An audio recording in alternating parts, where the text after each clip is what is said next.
कम से कम मुस्कुराने का मौका तो मिला। 3 तारीख को अंतिम निर्णय होंगे, लेकिन तब तक राहत है कि कम से कम गवर्नमेंट में तो आ रहे हैं। अभी भी मुझे लगता है कि 60 के आसपास होना चाहिए, प्लस माइनस 60 होना चाहिए, और वो होगा तो संतोष होगा। उससे कम होगा तो ज़रूर निराशा होगी, लेकिन काम करने का मौका अगर मतदाता देते हैं तो ये हम सब के लिए बड़े सौभाग्य की बात होगी। जिस तरीके से एज दे रहे हैं आपको एग्जिट पोल, जरूर मुख्यमंत्री के चेहरे के ऊपर भी उठेगी।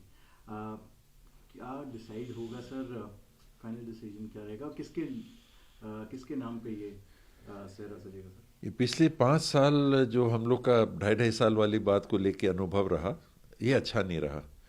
और हम लोग सब बैठ के, शैलजा जी आई थी, हमारी प्रभारी हैं, उनके साथ सब हम लोग बैठे थे। भूपेश भाई थे, दीपक बैद जी जो पीसीसी प्रेसिडेंट है वो थे, स्पीकर साहब चरणदास महन जी वो थे, कोर कमेटी ताम्रध्वज साहू जी थे, शिव डहेरिया जी थे, मैं भी था। और हम सब ने बिल्कुल एक राय से निर्णय लिया कि हाई कमांड जो तय करे वो फाइनल।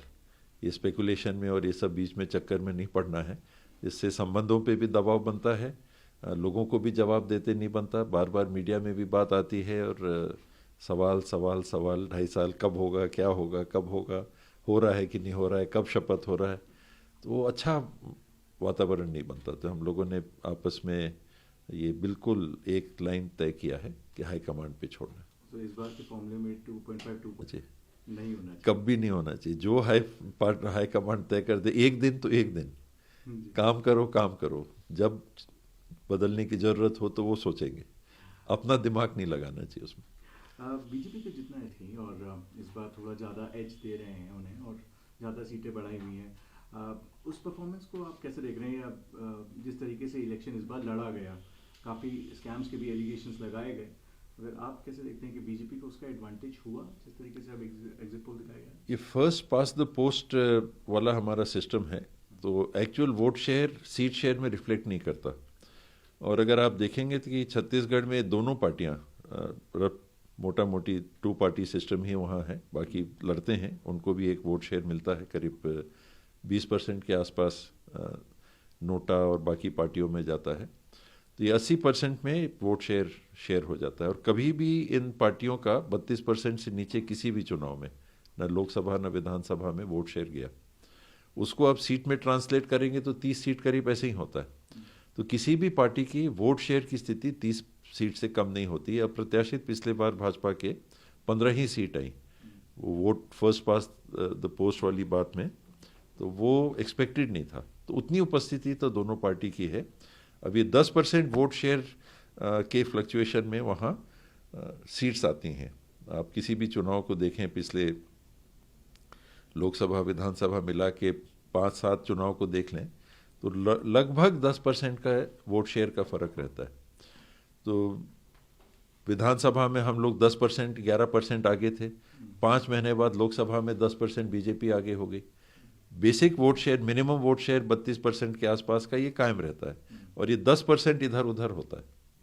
तो वो जिस तरफ बहुमत गया, उनकी बहुमत संख्या, सीटों की संख्या में दिखती है।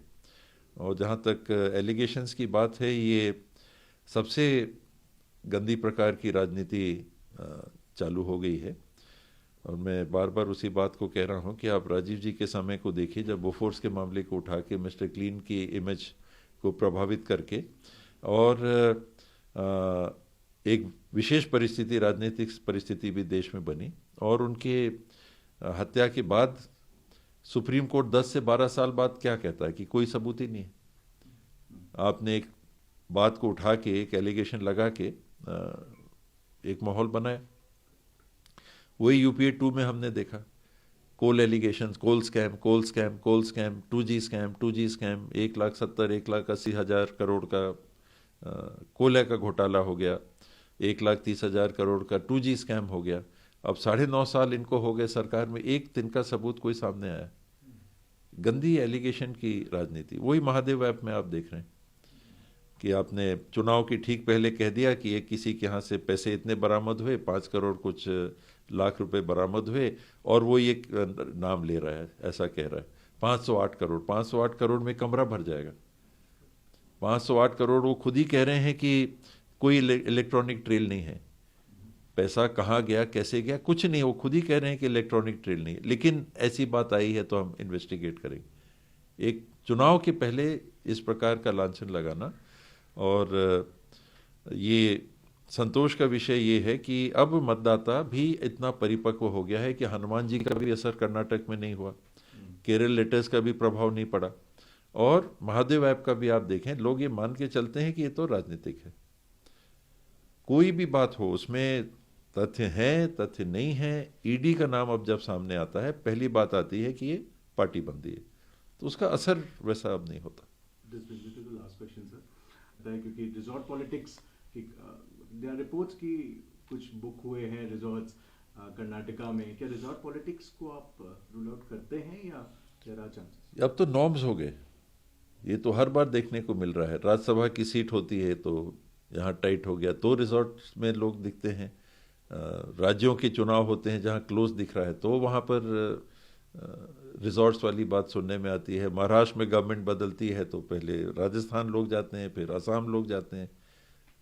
अभी भी परसों जो आप पूछ रहे हैं इस चुनाव के संदर्भ में, छत्तीसगढ़ के संदर्भ में, एक अखबार में छपा कि 3 हवाई जहाज बुक हो गए, भाजपा के विधायकों को दिल्ली लाया जाएगा और कांग्रेस के विधायकों को कर्नाटक ले जाया जाएगा।